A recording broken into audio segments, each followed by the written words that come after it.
Bismillahirrahmanirrahim. Assalamualaikum warahmatullahi wabarakatuh. Jumpa lagi dengan saya di Abil Maiwa Channel.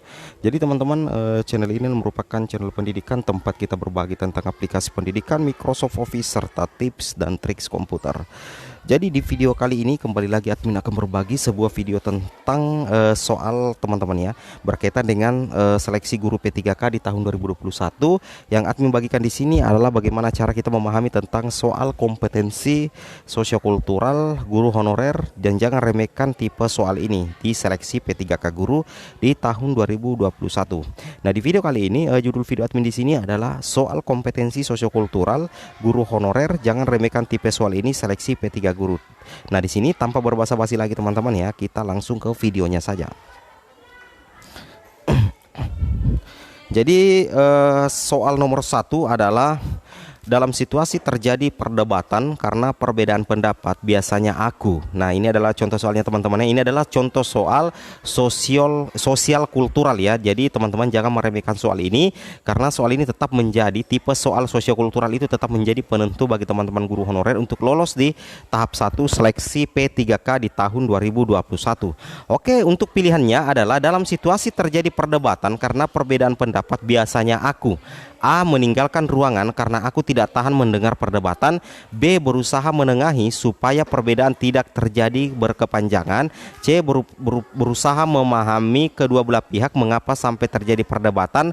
D. Memihak dengan orang yang sependapat dengan aku. Dan E. Diam dan mengikuti proses perdebatan sampai selesai.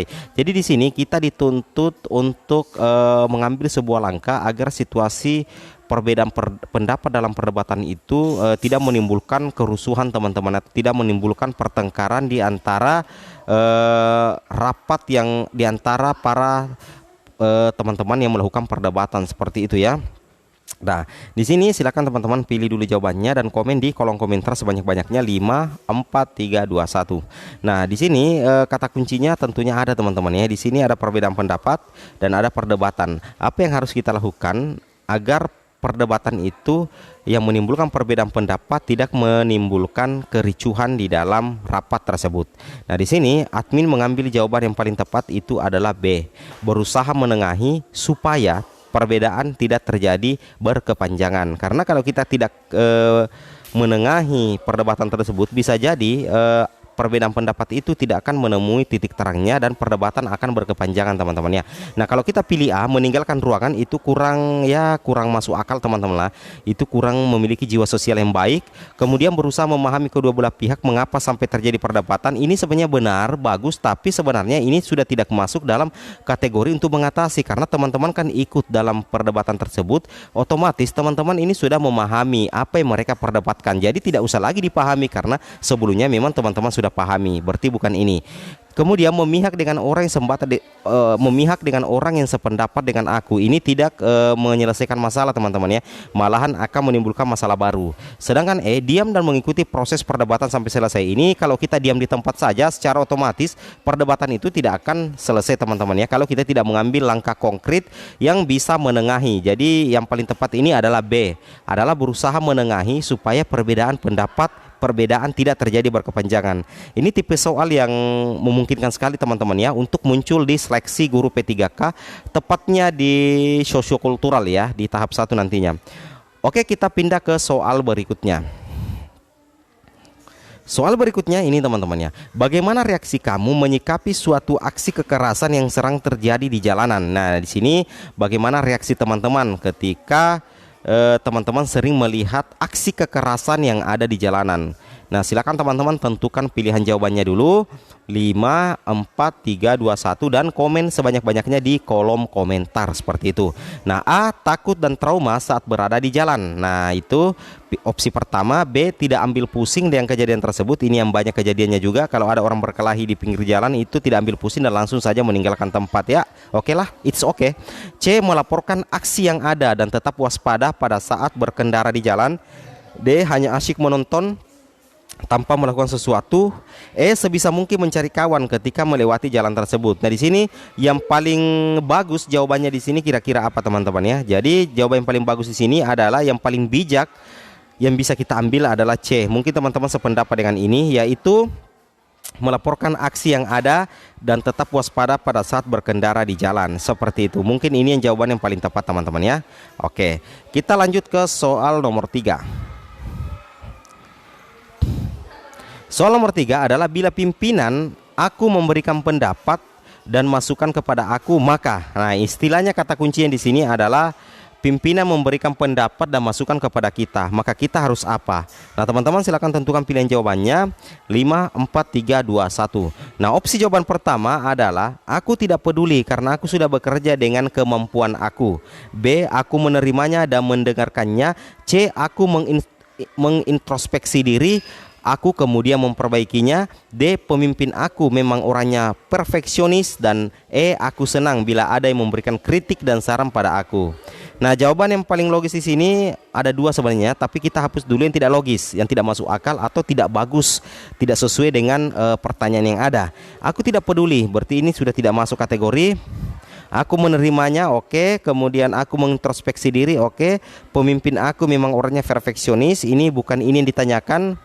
Nah, jadi ada 3 teman-teman ya, memungkinkan memiliki angka tertinggi di sosiokultural di soal nomor 3 ini. Kira-kira mana jawabannya? Mungkin teman-teman akan memilih B, C, atau E salah satunya. Namun admin di sini lebih cenderung memilih C. Aku mengintrospeksi diri. Nah, kenapa kita mengintrospeksi diri? Karena pendapat dan masukan yang diberikan oleh pimpinan itu hanya kepada kita sendiri, hanya kepada satu orang, bukan kepada banyak orang. Nah, kalau pendapat atau masukan yang diberikan pimpinan kepada satu orang, maka yang pertama harus kita lakukan adalah mengintrospeksi diri dulu.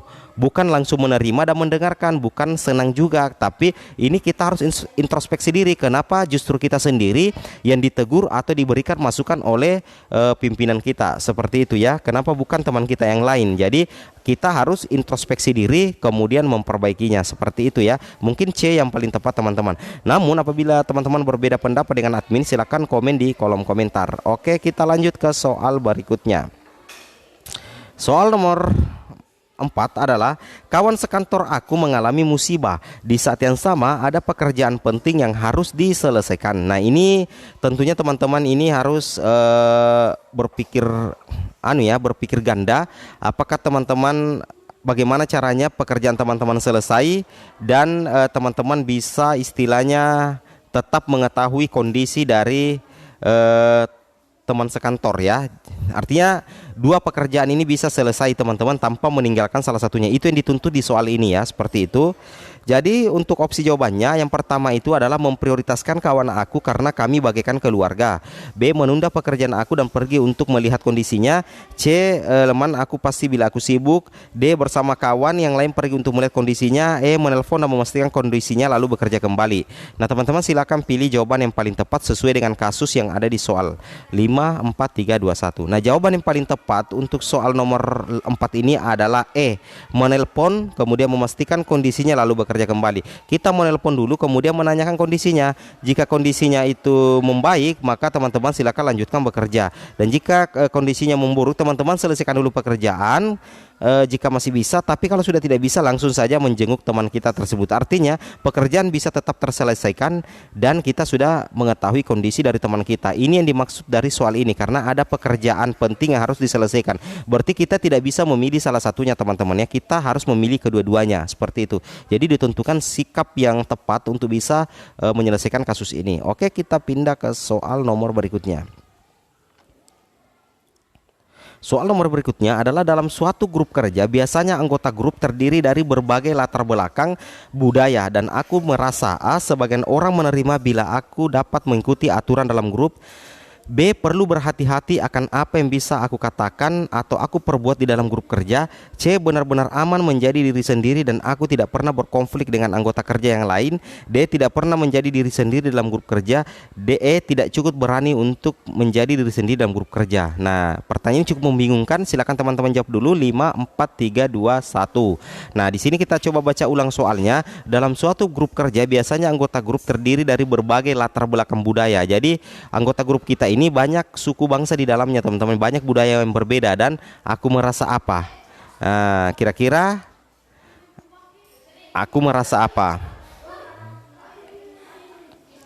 Jawaban yang paling tepat, karena kita berbeda latar belakang di sini, adalah B teman-teman ya. Perlu berhati-hati apa yang bisa aku katakan atau aku perbuat di dalam grup kerja. Jadi yang paling tepat adalah perlu berhati-hati. Jadi di sini kita dituntut untuk memberikan pendapat yang tepat dengan kondisi grup yang diisi oleh berbagai latar belakang budaya. Tentunya kalau kita bersama dengan teman-teman yang berbeda latar budaya dan kita belum saling mengenal, maka kita perlu berhati-hati apa yang kita katakan teman-teman ya, atau kita perbuat di dalam grup kita itu, agar nanti tidak terjadi ketersinggungan di antara teman-teman yang lain, seperti itu ya. Oke, kita ke soal berikutnya. Soal berikutnya, suatu hari kamu sedang makan di luar bersama teman kerja. Beberapa saat kemudian datang seorang anak pemulung yang mengatakan ia sangat lapar dan meminta uang atau sisa makanan. Sikap kamu terhadap situasi tersebut adalah A, memberi ia uang lalu menyuruhnya pergi, B, memberikan ia sisa makanan dan uang, C, membelikannya makanan, D, menanyakan di mana orang tuanya, E, menanyakan apakah ia bersekolah. Nah, khusus untuk soal ini soal nomor 14 ya. Di sini soal nomor 14, tapi sebenarnya ini baru nomor 5 ya. Tapi ini adalah soal pilihan. Ini pernah admin bahas di soal-soal berikutnya di channel ini teman-teman ya. Makanya admin tidak berikan jawabannya. Silakan teman-teman komen sendiri kira-kira apa jawaban teman-teman untuk soal ini ya. Soal nomor 14 atau soal nomor 5 ini. Oke, seperti itu. Kita lanjut lagi di soal nomor terakhir. Kayaknya sisa itu teman-temannya. Jadi untuk soal nomor terakhir, silakan teman-teman komen sendiri di kolom komentar jawaban yang menurut teman-teman paling tepat ya. Nanti admin balas satu persatu di kolom komentar. Oke teman-teman, mungkin cukup sampai di sini video informasinya. Jika ada kekurangannya mohon dimaafkan. Assalamualaikum warahmatullahi wabarakatuh.